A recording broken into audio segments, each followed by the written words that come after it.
Hello and welcome to another edition of the Wildcat Walkthrough. We got Coach Lawson with us. Coach, how you doing today? I'm doing fine. How you doing this morning, Cedric?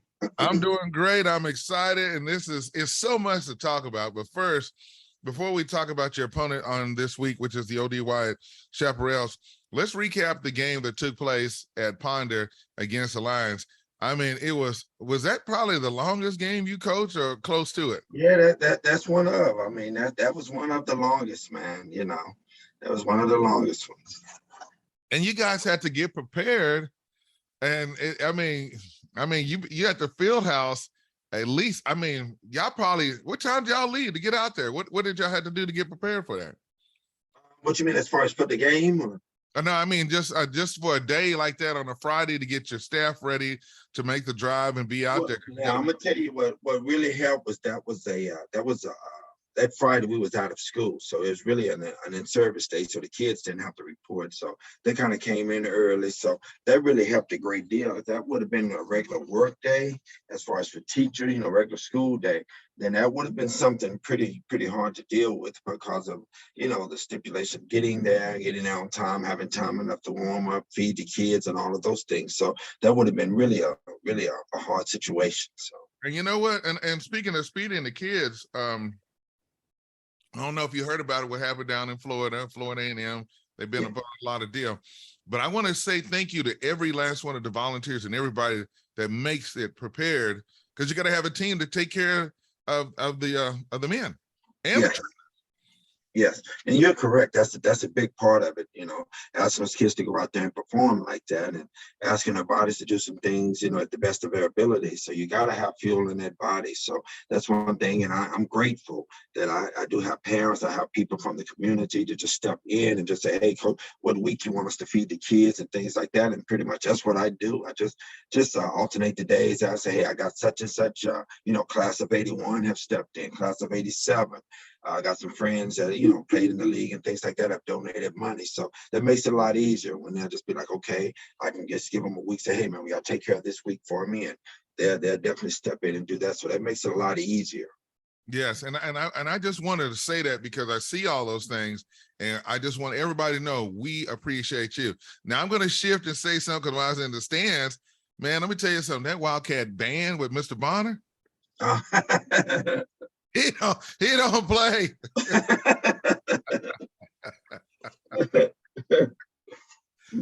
He don't play, but he had those kids ready to go, and they look good. And as a matter of fact, the performance, I know you guys were inside, you're getting ready for the second half, but it's the little things that the Wildcats do, because the Ponder fans supported the band and enjoyed what they were doing, So we just want to recognize those individuals. Now, Coach, let's go ahead and let's get your recap. And what did you see from the Ponders game? Because I tell you what, that Murray Moore, I called his name so much. And I mean, and what's the number 10, the little backup running back? That is Ben Smith. Man, he played that's the little running back you asked me about. You asked me about earlier. So that's him. So he comes in and does a great job, man. Low center of gravity, very strong kid. So he's another good one that we can lean on.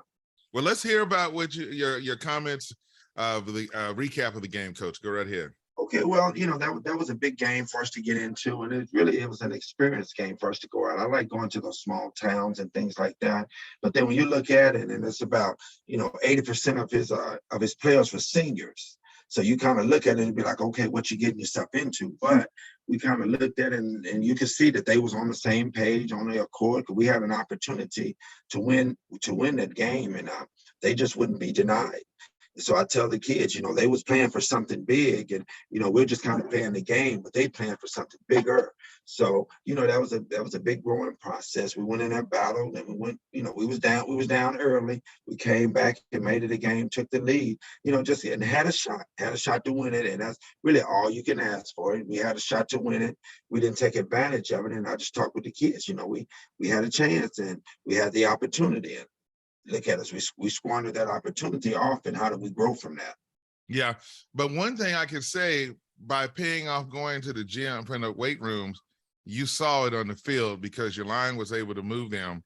And Murray Moore, man, he just, It took about 6 of them to tackle him. Yeah, and he got stronger. He got stronger as the game progressed. So that was a good deal. And we kind of sit down and we talked because I didn't know he had that many carries. And I told him that was the first time I've ever had a running back that get 30 carries. And we kind of sit down and we talk with that. And I talked with the offensive coordinator on how we can kind of alleviate so many carries. I just don't believe in carrying having a kid carry a load like that in a game when we know we got some other guys who can get in and get a few carries here and there. And again, if it was fourth quarter, I couldn't say it, you trying to win the game in that fourth quarter, but there's some things that we can do to kind of alleviate a lot of that pressure off of him, leading up to the fourth quarter. We just got to become a well-oiled machine and everybody will be on the same page.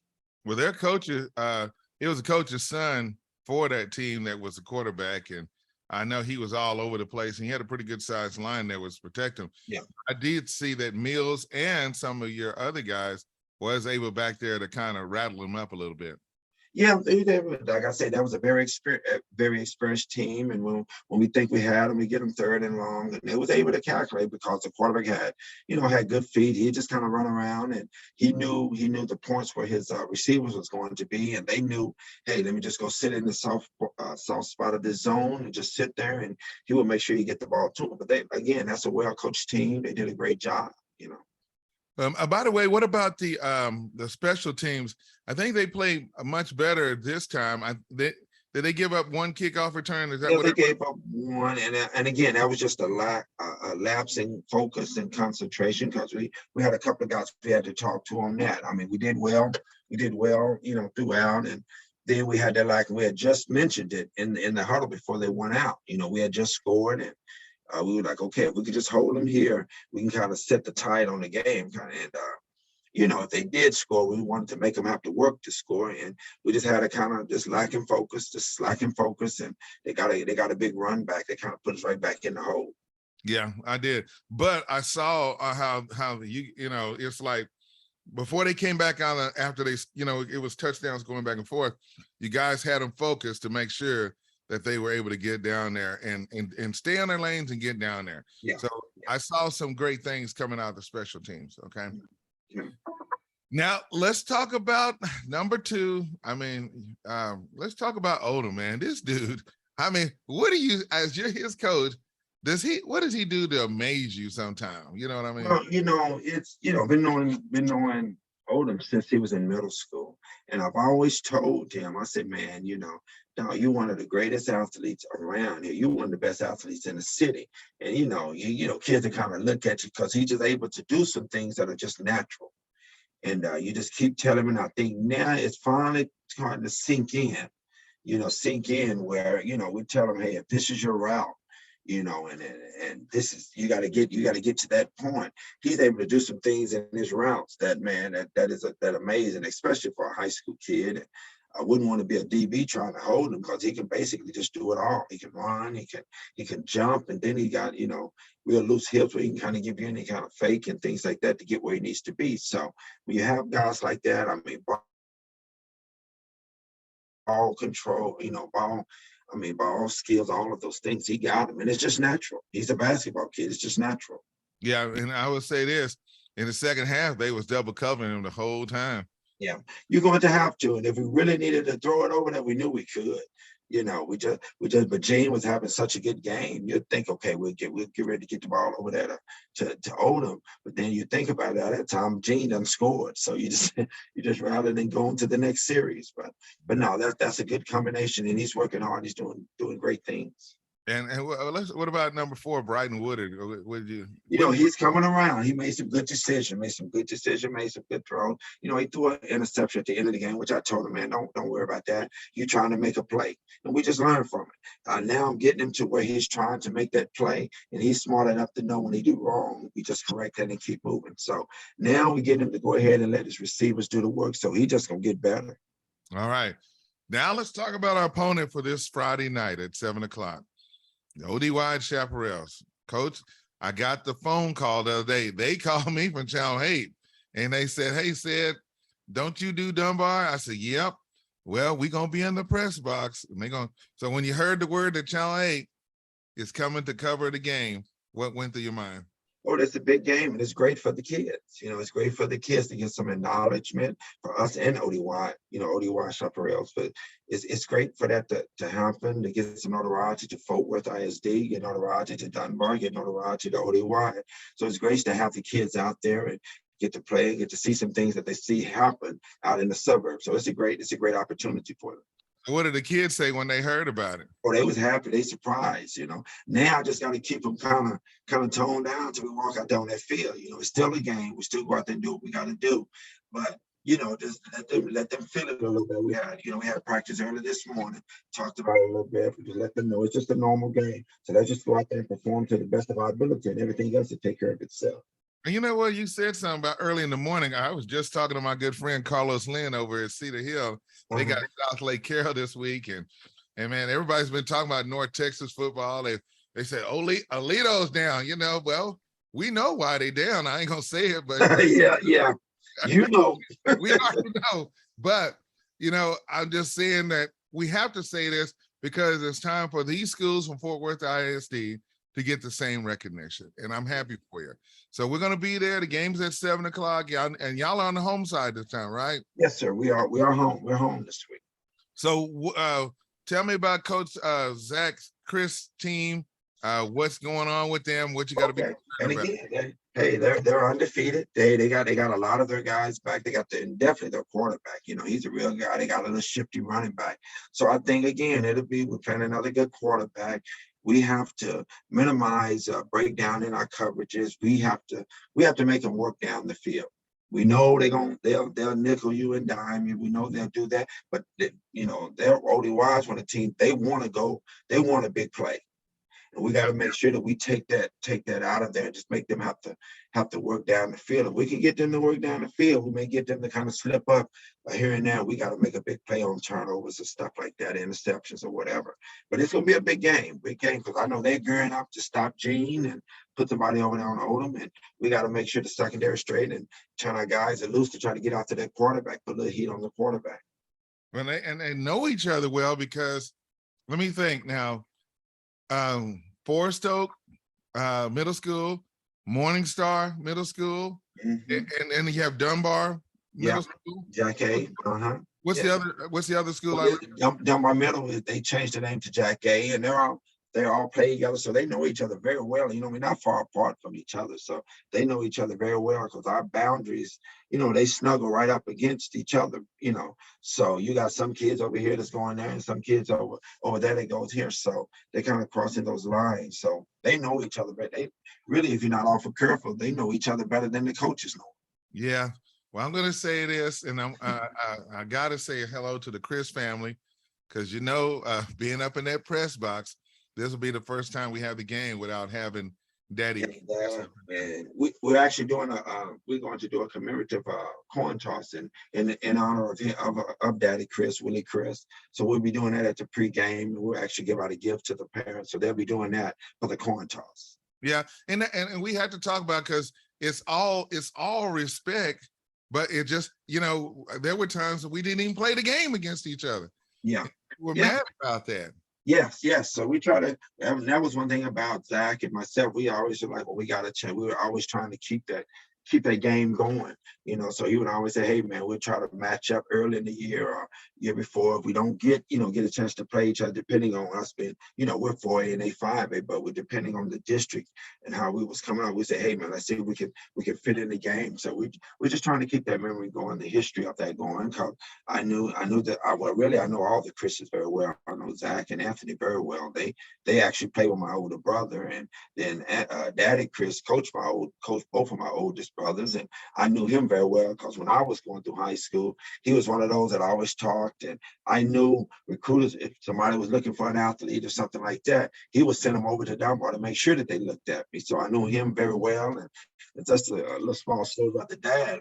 When I first started coaching, I never allowed my kids to call me coach, because that was just a prestigious honor to be called a coach and know what you represent.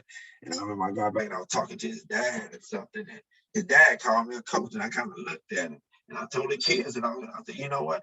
That's the first time that man ever called me coach. And I said, now I feel honored. I can finally let people call me coach. But that's how, that's how Daddy Chris was, man. He was very instrumental in a lot of people's career.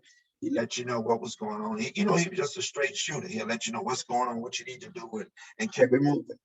Yeah. And your father passed away a few years ago, and I know they were there for you when he passed, and you guys were there for his family. Mm-hmm. Yeah, and that's just that's that footwork, that's that knit and footwork. Definitely you have that older generation. My dad was a businessman.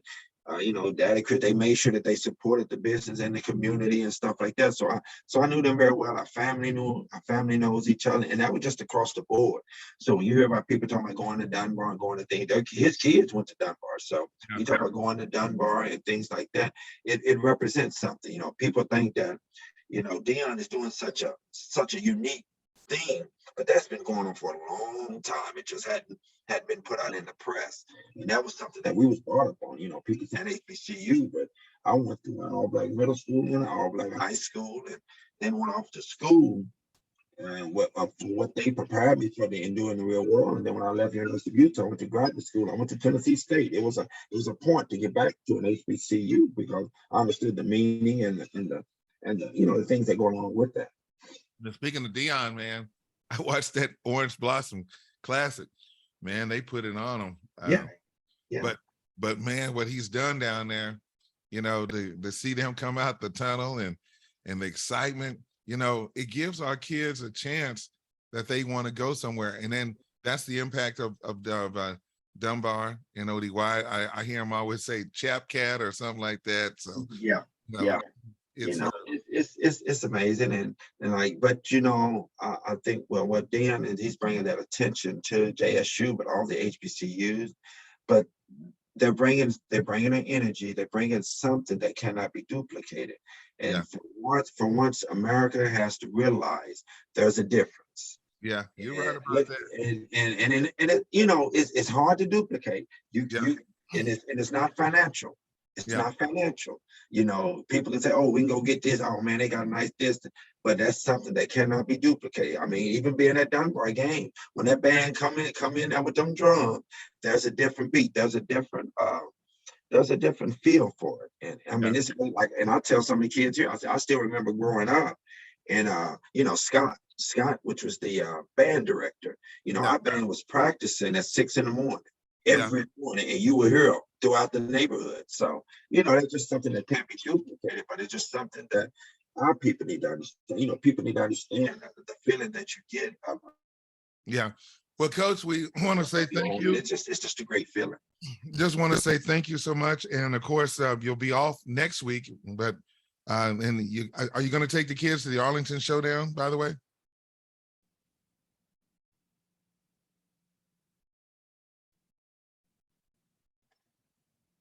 Are you going to take the kids to the Arlington Showdown on next week, by the way? Yes, we've been contacted, so we'll be taking them, and that's our bye week, so that works real well. So we'll be taking a few kids out there that go out there. So it'll be a great experience for them. Texas Southern and let's see, it's Texas Southern and Southern University. That's who it is. Oh yeah, that's a good one. Yes. So it'll be a great thing for them. We took a lot of kids. Us and ODY took a lot of kids last year. I think Y took 2 buses and we took 2 buses. So we all sat there together. Again, we just sat there together, had a good time last year. So we'll be right back at it this year, just for the kids to witness that experience. All right, it's game time. ODY versus the Dunbar Wildcats. Thanks a lot, Coach, for being with us here on the Wildcat walkthrough, and good luck, and let's have fun. Most definitely. Appreciate that, Cedric.